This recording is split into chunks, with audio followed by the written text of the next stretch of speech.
12টা বেজে গেছে। 8 তারিখ থেকে 9 তারিখ। স্পেশাল কি? It's my birthday. ভগবানের আশীর্বাদ নিয়ে, বাবার আশীর্বাদ নিয়ে, শ্বশুর-শাশুড়ির আশীর্বাদে, সকল ঈশ্বরের আশীর্বাদ নিয়ে ছেলের দেওয়ার সারপ্রাইজ কেকটা কাটতে বসে গেলাম। সুন্দর সারপ্রাইজ কেক, আমার সত্যি মনটা ভরে গেছে। Happy birthday to you. Happy birthday to me. Happy birthday to me. Happy birthday to me. Happy birthday to me. Happy birthday myself. Thank you বাচ্চা, এত সুন্দর মিডনাইট সারপ্রাইজটা দেওয়ার জন্য। আমার কেকটা দেখে সত্যি প্রাণটা জুড়িয়ে গেছে।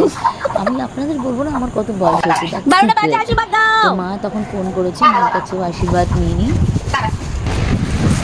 এটা কি? Present from my son. Surprise. কি আছে এটা? Let's see. Oh I love you বেটা। Thank you thank you thank you thank you. কার বার্থডে আর কে খাচ্ছে? বন্ধ করো প্লিজ, এগুলো করবে না।